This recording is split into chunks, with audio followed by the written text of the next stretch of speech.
The gentleman yields back. The gentleman from New York, Mr. Garbarino, is now recognized for 5 minutes. Thank you, Mr. Chairman, and thank you all the witnesses for being here today. It's almost over for you all. I'm going to go quick. Ms. Bowman, your predecessor had a lot of bad ideas and proposals that thankfully for our economy, those changes were not finalized. One of I want to talk about is the mathematical function that determines capital requirements for securitization exposures, known as P factor or penalty factor. Your predecessor proposed doubling this surcharge from 50% to 100%, even though he had no data or analysis to support it. And some would say the existing P factor is intentionally highly punitive towards securitization. I asked Chairman Powell when he was here about this and whether or not they would consider changing it. He was unable to give me an answer when he was here back in February.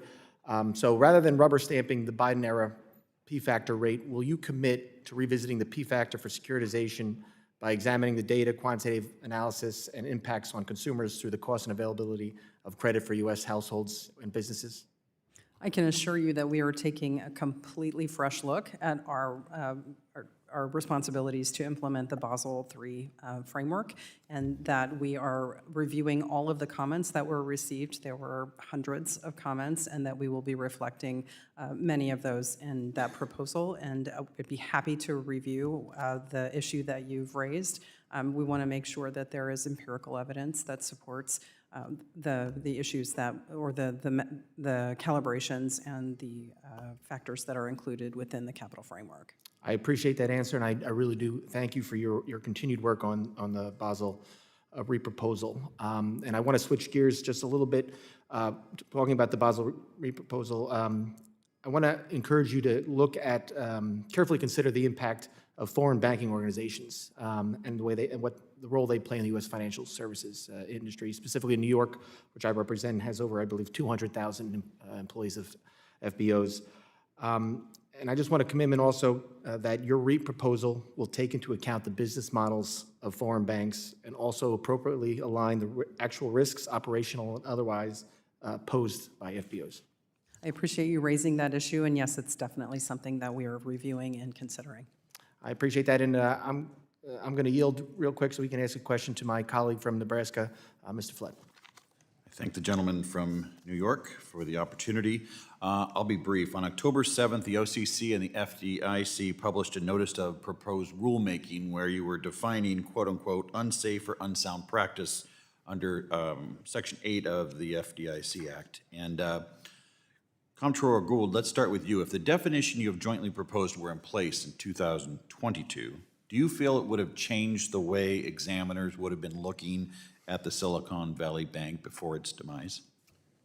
I do. That level of embedded interest rate risk on that bank's balance sheet sure seems to me like a material financial risk. Acting Chairman Hill.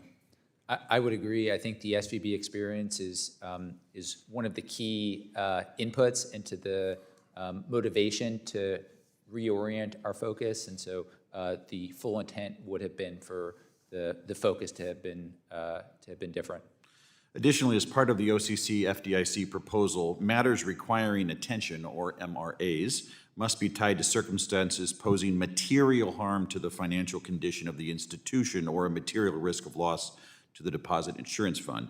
Quickly, for both of you, I know you both feel strongly this change will ensure the MRAs remain closely tethered to the types of material risks that are the core of safety and soundness. How do you ensure this change doesn't go too far in tying the hands of examiners when they see genuine material problems within an institution? Well, again, I think it ties them to material financial risks, which are the risks that we really can't afford to miss. But of course, supervisors have other tools available, including the ability to still cite banks for actual violations of law. Chairman Hill. We put a lot of thought into how the definitions were worded and how they were described in the preamble of the proposal.